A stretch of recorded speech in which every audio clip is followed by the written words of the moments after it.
Hello and welcome to this video on copyright. My name is Jason Harden. I'm the Manager of Access Services here at Trinity University's Coates Library, and I will be talking about copyright and related issues like exclusive rights and fair use. I'll talk about topics like piracy and artificial intelligence and the Creative Commons and things like that. So copyright is a huge subject area. There are a lot of things that you could go over, but I'm going to try to keep this brief and focused and keep the video as short as I can keep it. So having said that, to get started, what is copyright?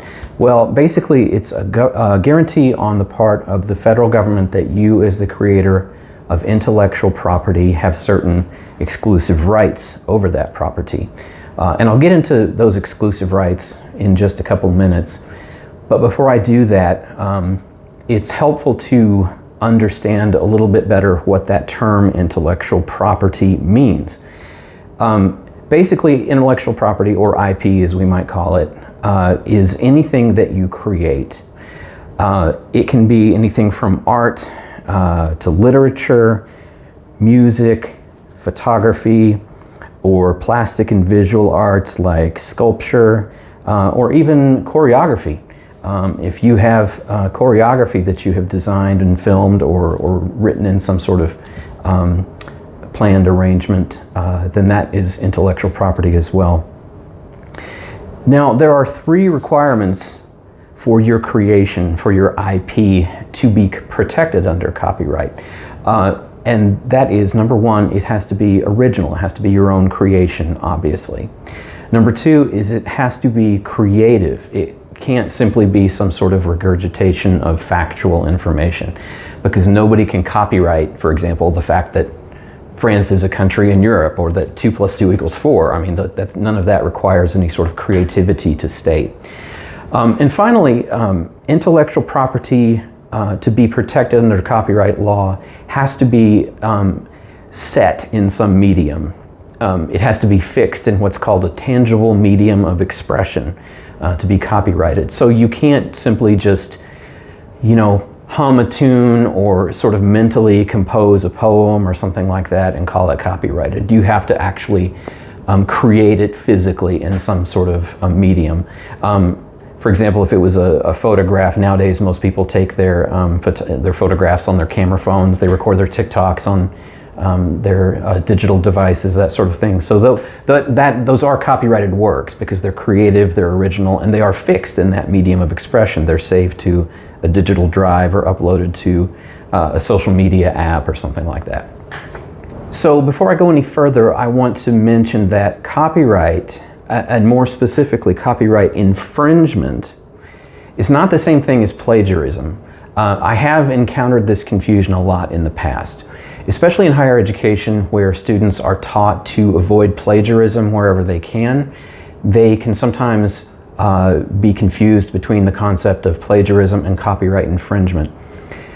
Copyright infringement is simply when you undermine someone's exclusive rights. And again, I'll get into exclusive rights in just a moment. But it's when you encroach upon their ability to control, copying and redistribution or profiting from their work, etc., etc. It's literally when you copy without permission. Plagiarism, on the other hand, is a different concept. Plagiarism deals with the misrepresentation of authorship.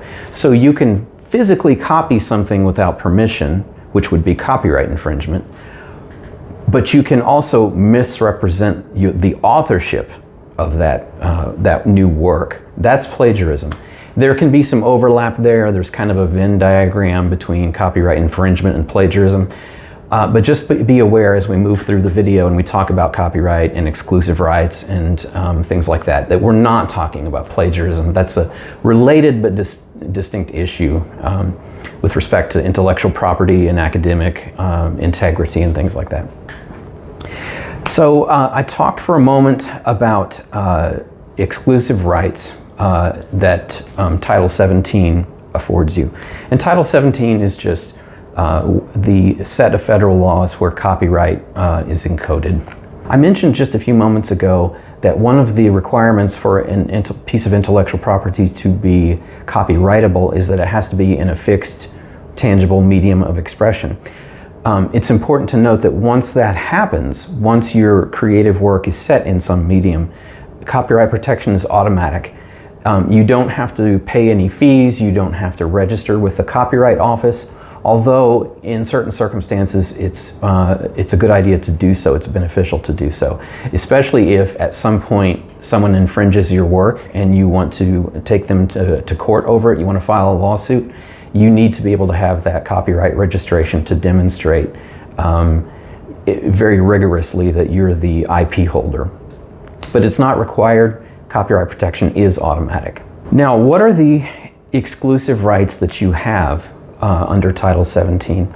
Well, first and foremost, you have the right to control the copying or the redistribution of your work. Okay, no one else can come along and copy your content and put it out there on the internet, or they can't photocopy something that you have in print publication. They can't redistribute that. Only you can do that. Secondly, if it's any kind of work that you could perform or publicly display, only you as the IP holder, only you as the copyright holder have that exclusive right. Nobody else can do that. So if we're talking about a thing like a stage production, or if it's a film work that you're going to hold a screening of, or if it's music that you've written that you're going to perform in concert, only you have that right to perform the work or to publicly display it. And finally, you as an IP holder have the exclusive right to create what are called derivative works. A derivative work is any kind of IP that builds substantially on a previous work of yours. So for example, when we think of derivative works, we think of things like sequels or adaptations of a work, or sometimes translations from one language to another. These are all examples of derivative works, and they are the exclusive rights that an IP holder has. There are some limitations to the exclusive rights that a copyright holder has under Title 17, and these are what we call fair use. And I'll get to that topic in just a minute. Before I do that, though, I'll mention briefly the term of copyright protection. Generally speaking, in the case of a single author, the term of copyright protection is for the life of that creator plus 70 years thereafter. So that might seem kind of weird, like what is the point of having copyright protect your work for your entire life plus 70 years beyond? Well, the idea there is that intellectual property, like any property, is something that you can pass on. You can bequeath it to either your heirs, your family, or something like that. Or most relevantly, in the case of copyright, you can bequeath it to a corporation or an organization. The classic example of this is Walt Disney and the Walt Disney Corporation. His works were his own copyright, but after his passing, they went to the Walt Disney Corporation. His very first creations, like the original Steamboat Willie cartoon, they passed into the public domain just in the last couple of years.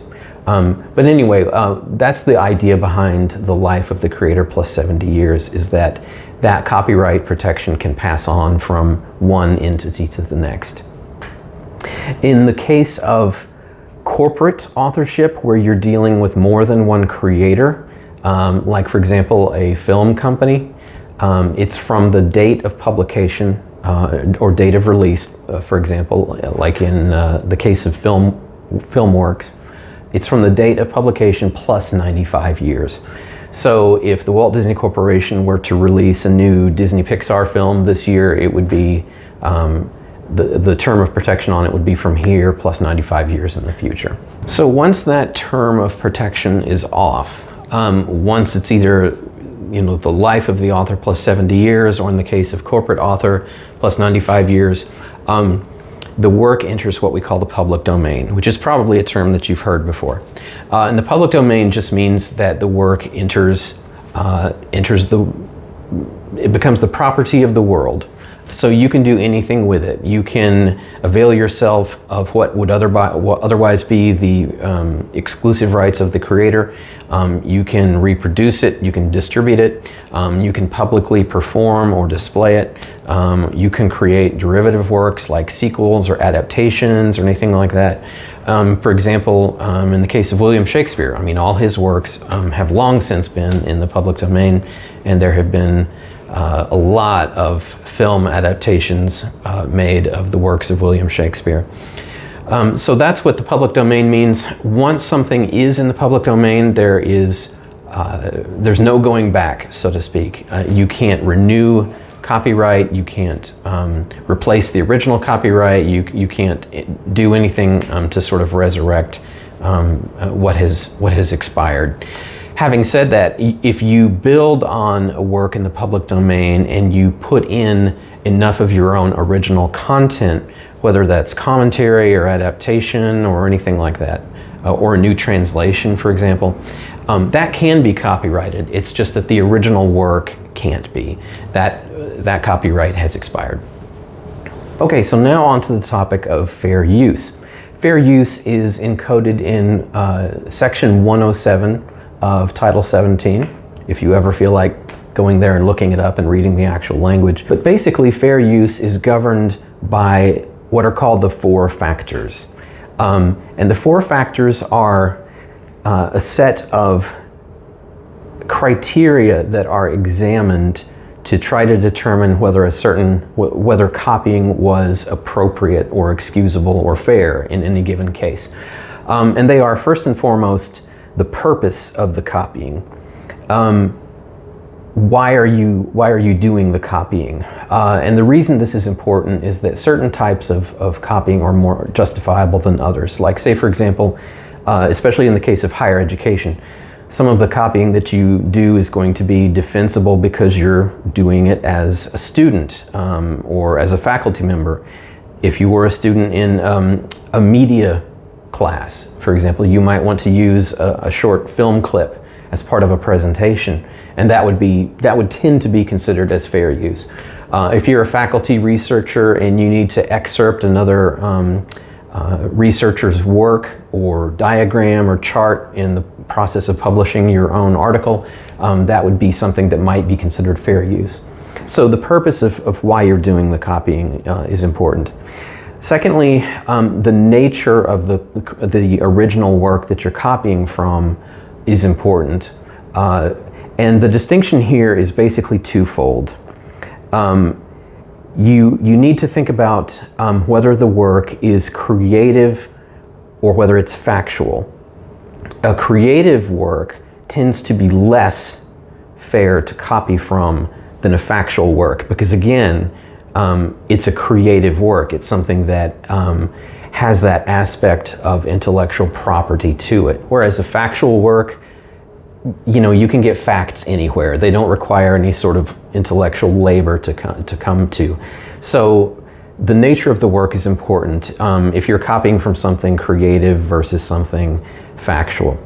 Secondly, in terms of the nature of the work that you're copying from, the publication distinction is important. Something that is unpublished tends to be less fair to copy from because the creator, the author, has the potential to market it, to publish it, to create derivative works, all of that sort of thing, but they haven't done it yet.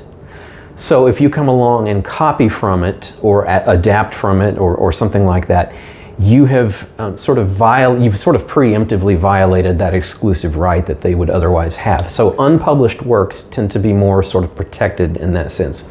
Whereas a work that's already published or published and even maybe adapted or sequelized or something like that tends to be a little bit more fair to copy from. The third of the four factors pertains to the amount and substantiality of what you're copying. Amount stands to reason. That's pretty intuitive. How much you're copying is relevant. The less you copy, the better.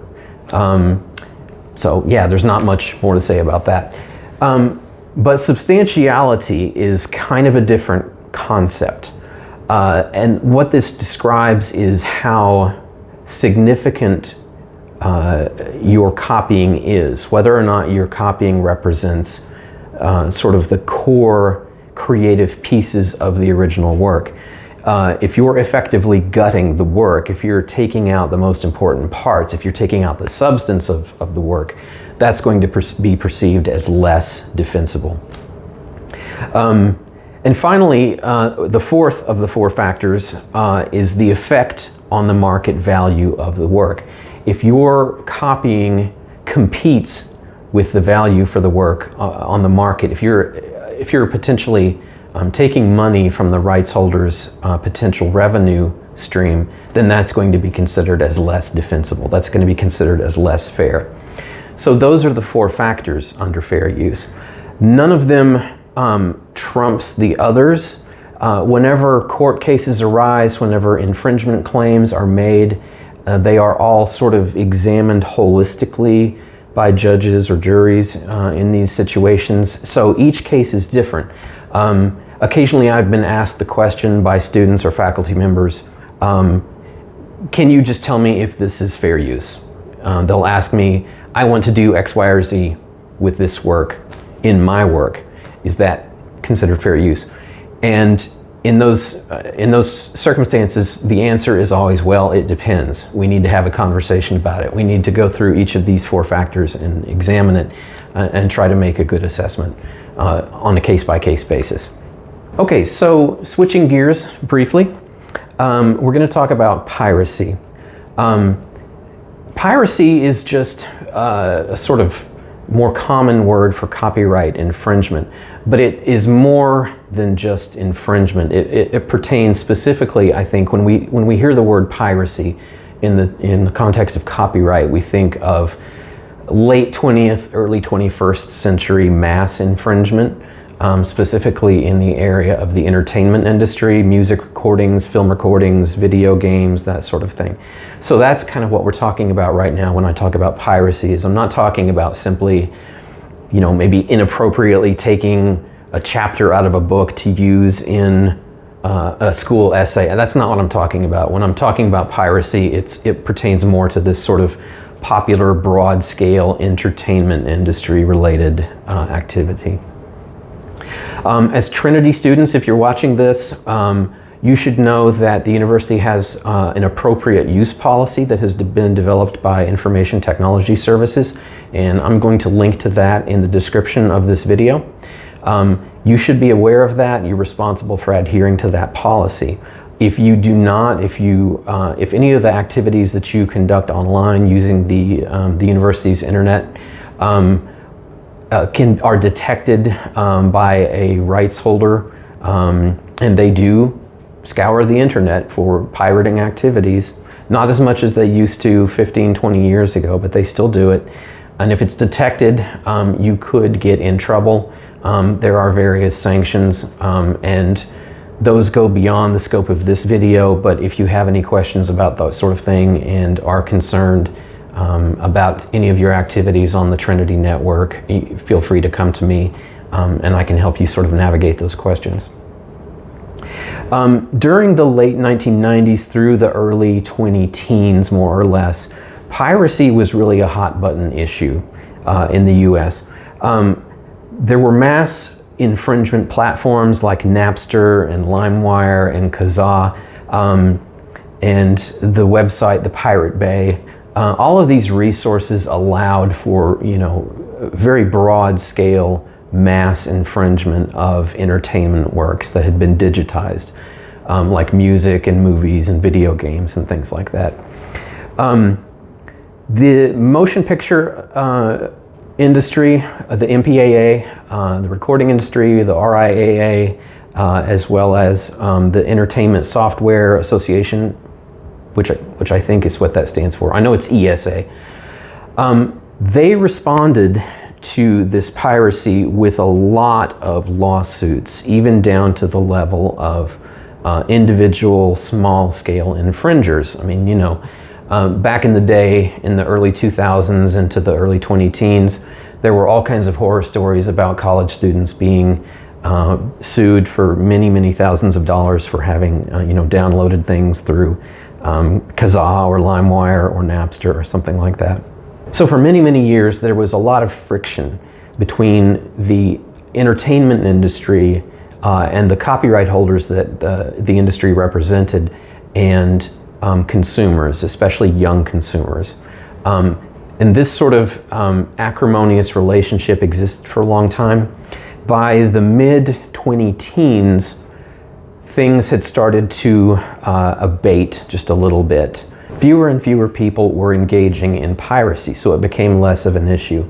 Primarily, this had to do with the industry starting to offer more content in sort of an a la carte fashion.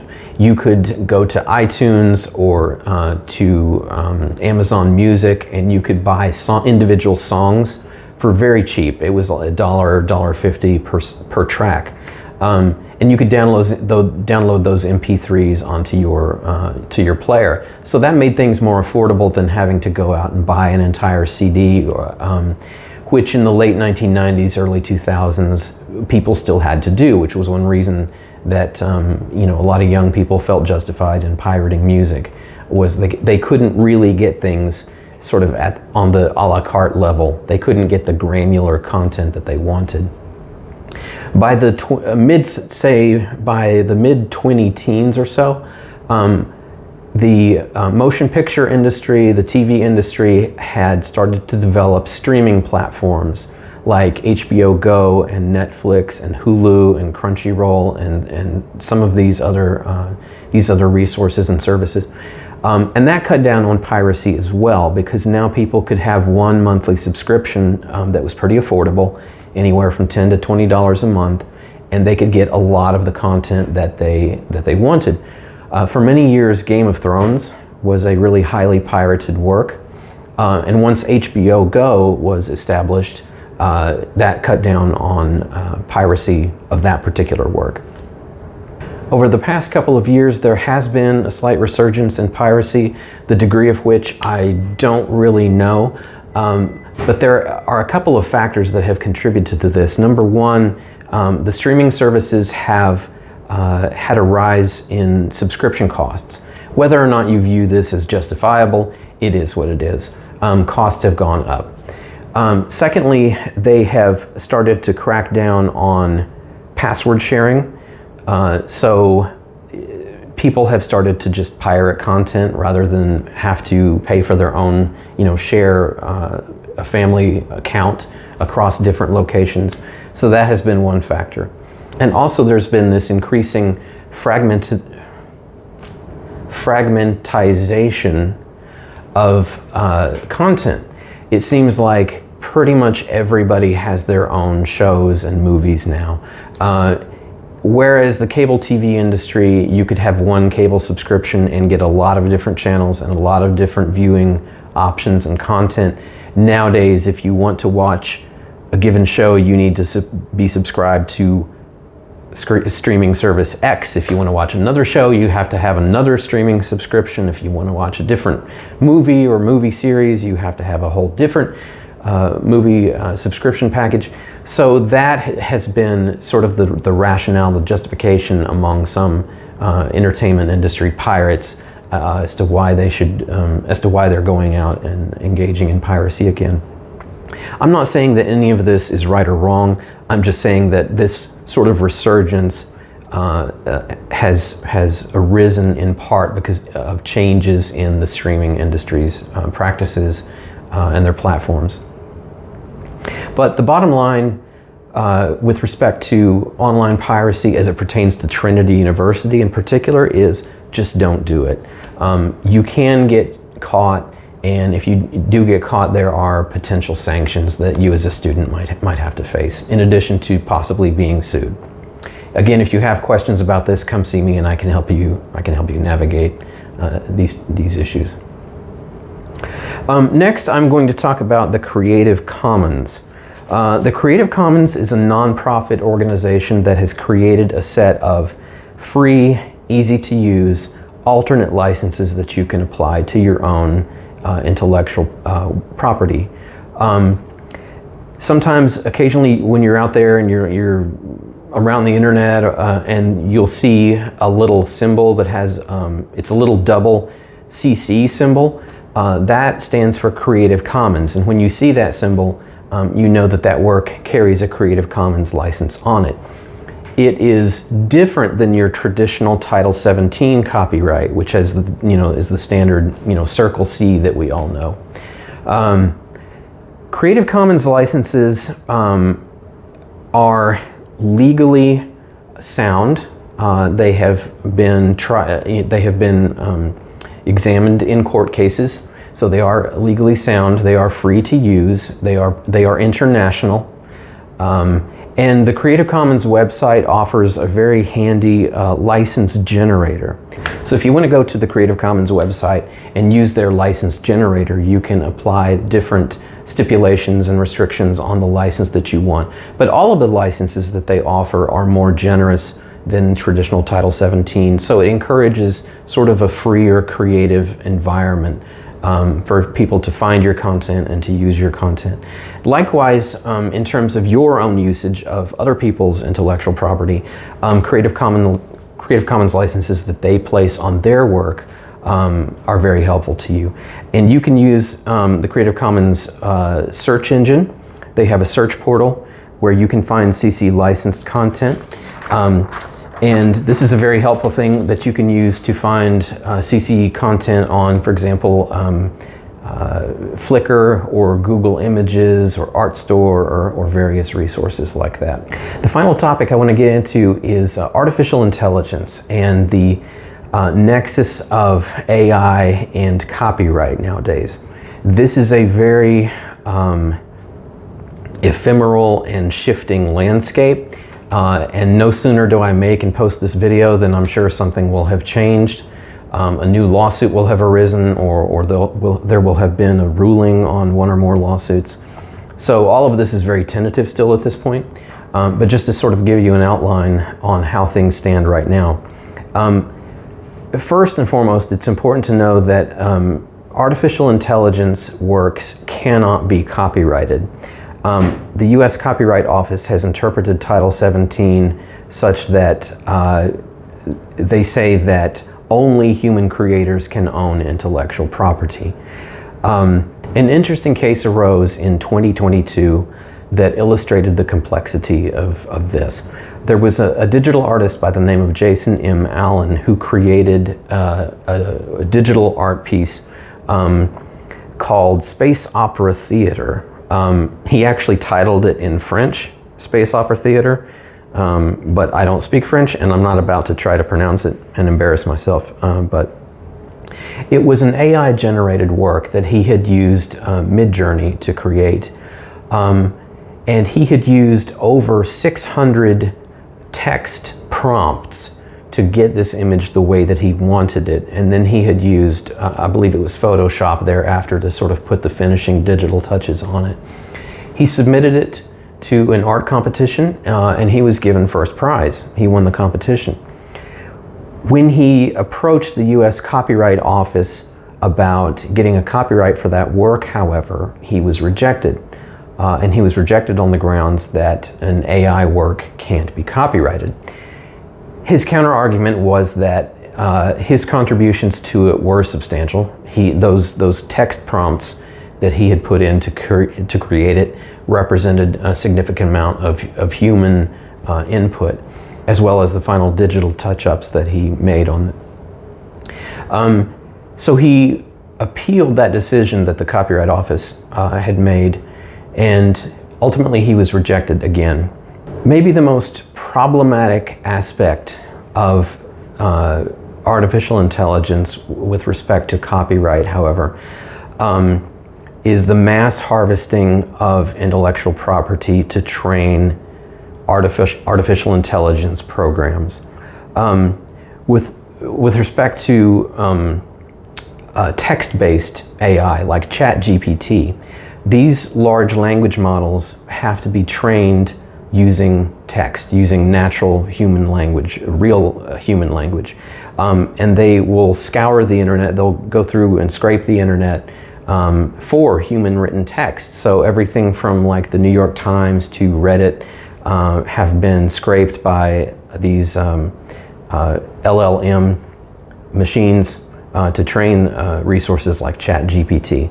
And some court cases have arisen, some infringement lawsuits have been filed saying that you can't do that. You can't use this text-based intellectual property to train an LLM.